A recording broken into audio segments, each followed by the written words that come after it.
پیارے اسلام بھائیو، الحمدللہ ہم نے پچھلے سلسلے میں یہ بیان کیا تھا کہ صاحب نصاب کون ہوتا ہے۔ تو جو شخص 7.5 تولے سونا یا 52.5 تولے چاندی یا ان دونوں میں سے کسی ایک جتنی مالیت رقم کا بھی مالک ہوگا وہ بھی صاحب نصاب ہو جاتا ہے۔ تو آج کل تو کیونکہ چاندی کا ریٹ کم ہے تو پیسے اگر کسی کے پاس آئے ہیں، سونا چاندی دونوں ہیں لیکن دونوں تھوڑے تھوڑے ہیں، تو پھر چاندی کا اعتبار کیا جائے گا۔ تقریباً 40-50 ہزار کے درمیان 52.5 تولے چاندی بن جاتی ہے۔ تو جس کے پاس اتنا مال ہوگا حاجت سے زیادہ، وہ صاحب نصاب ہوگا۔ اب یاد رکھیں، صاحب نصاب کی 2 قسمیں ہیں۔ ایک وہ صاحب نصاب ہوتا ہے صاحب نصاب لیکن زکوٰۃ اس پہ فرض نہیں ہے۔ مثال کے طور پہ اس کے پاس ضرورت سے زیادہ چیزیں پڑی ہوئی ہیں گھر میں بہت ساری، یا اس نے 2 مکان رکھے ہوئے ہیں، ایک میں رہتا ہے ایک ویسے ہی اس نے رکھا ہوا ہے، چلو کبھی ضرورت ہوا تو اس کو بنا لیں گے، پلاٹ رکھا ہوا ہے۔ اب ایک پلاٹ آپ سمجھ سکتے ہیں تو اچھی خاصی قیمت کا ہوتا ہے۔ اب یہ شخص صاحب نصاب تو ہے لیکن اس پہ زکوٰۃ فرض نہیں ہے۔ تو صاحب نصاب کی بیسیکلی 2 قسمیں بن جاتی ہیں، ایک وہ جس پہ زکوٰۃ فرض ہے اور ایک وہ جس پہ زکوٰۃ فرض نہیں ہے۔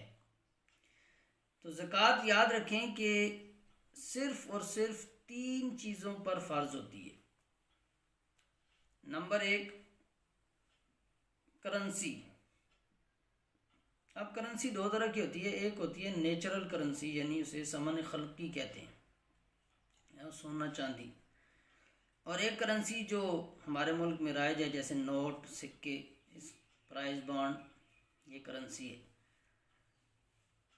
دوسری چیز ہے سونا چاندی کے علاوہ دوسری چیز ہے مال تجارت، اور تیسری چیز ہے جس پہ زکوٰۃ فرض ہوتی ہے، وہ اس کو عربی میں کہتے ہیں سائمہ، یعنی سائمہ وہ جانور ہوتے ہیں جو سال کا اکثر حصہ چر کر گزارا کرتے ہیں۔ ہمارے یہاں تو عموماً اس طرح کے جانور پائے نہیں جاتے، اگر کسی نے رکھے بھی ہوں تو پھر وہ بھی سال کا اکثر حصہ چرتے نہیں ہیں، وہ گھر میں اس نے رکھ کر اس کو چارہ ڈالا ہوتا ہے۔ تو یہ صورت تو شہروں میں عام طور پہ نہیں پائی جاتی، اس لیے ہم پہلی 2 ہی پر ڈسکس کریں گے، مال تجارت اور کرنسی۔ تو سونا چاندی اب کسی کے پاس رکھا ہوا ہے، ویسے ہی پڑا ہوا ہے، پیسے اس نے ویسے ہی رکھے ہوئے ہیں، اب ان پر زکوٰۃ فرض ہو جاتی ہے اگر یہ نصاب کی مقدار کو پہنچ جائیں۔ جیسے مثلا ان کے پاس پیسے رکھے ہوئے ہیں 1 لاکھ روپیہ، تو ظاہری بات ہے وہ 52.5 تولے چاندی سے زیادہ ہیں، تو اس پر زکوٰۃ فرض ہو جائے گی۔ اب وہ یہ نہیں کہہ سکتا میں نے تو اس لیے رکھے ہیں کہ آئندہ حج کروں گا یا کبھی ضرورت پڑ سکتے ہیں، اس طرح سونا اس نے رکھا ہوا، عورتیں عام طور پہ بہانہ بناتی ہیں ہم نے تو یہ پہننے کے لیے رکھا ہوا ہے۔ تو یاد رکھیں سونا چاندی کرنسی یہ بھلے کسی کام کے لیے بھی رکھے ہوں، ان پر زکوٰۃ فرض ہو جاتی ہے۔ اس میں یہ نیت نہیں دیکھی جائے گی کہ آپ نے پہننے کے لیے رکھے ہیں یا ضرورت کے لیے رکھے ہیں، آئندہ کبھی ضرورت پڑ سکتے ہیں، یا حج کے لیے رکھے ہوئے ہیں، سال گزر جائے تو ان چیزوں پر زکوٰۃ فرض ہو جاتی ہے۔ مال تجارت کیا ہوتا ہے؟ ہر وہ چیز جو انسان نے بیچنے کے لیے خریدی ہو اور ابھی تک اس کی بیچنے کی نیت برقرار بھی ہو، وہ مال تجارت ہے۔ وہ کچھ بھی ہو سکتا ہے، پتھر بھی ہو سکتے ہیں جیسے بجری، ریت، مٹی، اگر کسی نے خریدی اور نیت یہ ہے کہ میں اس کو بیچوں گا تو یہ اس کا مال تجارت ہے۔ لوگ سمجھتے ہیں کہ تاجر وہ ہوتا ہے جس کا لاکھوں کروڑوں کا کاروبار ہو، وہ تاجر ہوتا ہے، یہ ضروری نہیں ہے۔ ایک ریڑھی لگانے والا شخص بھی تاجر ہی ہے کہ اس نے جو سیب خریدے ہیں وہ بیچنے کے لیے خریدے ہیں، اور اگر آج کل تو سیب اتنے مہنگے ہیں کہ اگر ایک ریڑھی پر جو سیب پڑے ہوتے ہیں اس کا بھی اندازہ لگایا جائے تو شاید 40,000 تک پہنچ جائیں۔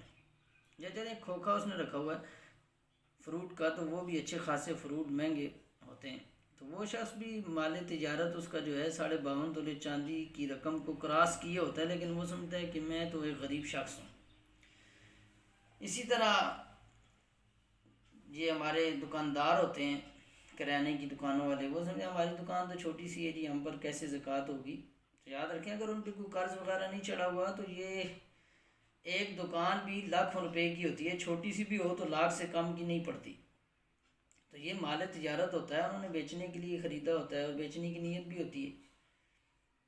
تو ہم نے بیان کیا وہ چیز جو خریدتے وقت بیچنے کی نیت ہو اور ابھی تک نیت قائم ہو. اس میں آپ کو اس کو سمجھنے کی ضرورت ہے. مثال کے طور پہ ایک شخص نے گاڑی خریدی گھر میں استعمال کے لیے، اب اس نے مہینہ استعمال کیا، اب اس کی بیچنے کی نیت ہو گئی، تو اب یہ گاڑی مال تجارت نہیں ہوگی.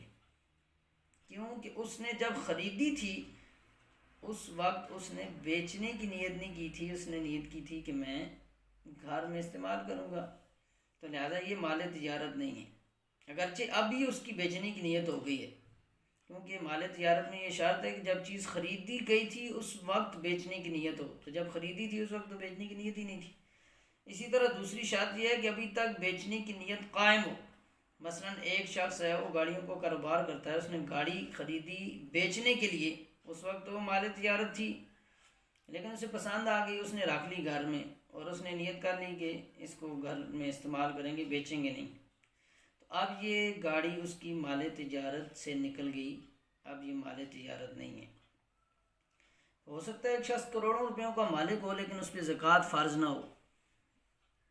آپ کہیں گے کیسے؟ تو ایسے ہی کہ مثلا اس نے گاڑی رکھی، دو گاڑیاں رکھی ہوئی ہیں، 50-50 لاکھ کی اس نے گاڑی رکھی ہوئی ہے، کروڑ روپے کا مالک ہے، لیکن اس نے گاڑی لی ہے گھریلو استعمال کے لیے، گھر میں استعمال کریں گے، بیچیں گے نہیں. بھلے اس کی حاجت سے زائد ہے، ایک ویسے کھڑی رہتی ہے، لیکن اس نے بیچنے کے لیے نہیں لی، اس لیے اس پہ زکوٰۃ فرض نہیں ہے. اسی طرح ایک شخص کے 10 پلاٹ ہیں، 10 کوٹھیاں ہیں، لیکن اس نے 10 کی 10 اس لیے رکھی ہوئی ہیں کہ میں اپنے بیٹوں کو دے دوں گا، بیچوں گا نہیں، بیچنے کے لیے اس نے خریدی ہی نہیں. تو یہ اگرچہ کروڑوں روپیوں کا شخص مالک ہے لیکن ان چیزوں پر زکوٰۃ فرض نہیں ہوگی.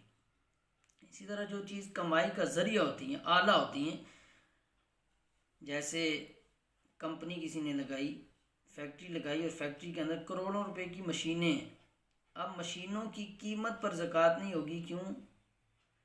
وہ اس کے اوزار ہیں. جیسے مستری کے اوزار ہوتے ہیں تو ظاہر بات ہے بڑے پیمانے پر کام ہوگا تو اوزار بھی بڑے ہوں گے، تو یہ مشینری اس کے اوزار ہیں. اسی طرح ٹرانسپورٹ کا کام جو لوگ کرتے ہیں، کسی کی گاڑیاں چل رہی ہیں، بسیں چل رہی ہیں، تو بسیں اب اگرچہ کروڑوں روپے کی بن جائیں گی، اس کی 20 بسیں چل رہی ہیں، بسوں کی قیمت پر زکوٰۃ نہیں ہے. کیوں؟ بسوں کے ذریعے وہ کماتا ہے، بسیں اس نے بیچنے کے لیے نہیں لیں، بسیں اس نے کمائی کے لیے لی ہیں کہ ان کے ذریعے کمائی کروں گا، تو یہ مال تجارت نہ ہوئی. ہاں اگر وہ شخص بسیں بیچنے کا کاروبار کرتا ہے، اس نے خریدی اس لیے کہ بیچوں گا اور ابھی تک اس کی نیت قائم ہے بیچوں گا، اور اس نے ان کو کرائے پر نہیں چلایا، تو یہ اس کا مال تجارت ہوگا. اس کو سمجھنے کی ضرورت ہے کہ مال تجارت وہ چیز ہے جو خریدتے وقت بیچنے کی نیت ہو اور ابھی تک بیچنے کی نیت قائم بھی ہو. تو یہ بہت اہم مسئلہ تھا. تو آپ کسی کے پاس پیسے ہیں، مال تجارت ہے، سونا ہے، چاندی ہے، پرائز بانڈ ہیں، ان سب چیزوں کو جمع کر کے وہ 40 پہ ڈیوائڈ کر دے تو اس کی زکوٰۃ نکل آئے گی. کتنی اس پہ زکوٰۃ فرض ہے؟ جس دن سال پورا ہوگا اس دن یہ حساب کرنا ہے. مثال کے طور پہ اس کا یکم رمضان کو سال پورا ہوتا ہے، اب اس کے پاس 2 لاکھ روپے کا مال تجارت ہے، اس نے دکان ڈالی ہوئی ہے یا جو بھی چیز ہے مال بیچنے کے لیے لی ہوئی ہے، تو 2 لاکھ کی یہ ہو گئی. 1 تولے اس کے پاس سونا ہے، 1 تولہ چاندی ہے. اب سونے کی اور چاندی کی قیمت مکس کی تو بالفرض لاکھ روپے بن جائے. اب اس کو بھی پلس کریں، اور اسی طرح اس کے بعد ویسے پیسے رکھے ہوئے ہیں، پرائز بانڈ رکھے ہوئے ہیں، ان سب کو وہ جمع کرے، بالفرض ٹوٹل آیا جی 40 لاکھ. تو اب اس کو وہ 40 پہ ڈیوائڈ کر دیں تو اس کی زکوٰۃ نکل آئے گی، یعنی 40 لاکھ پر 1 لاکھ روپے اس کی زکوٰۃ بنے گی.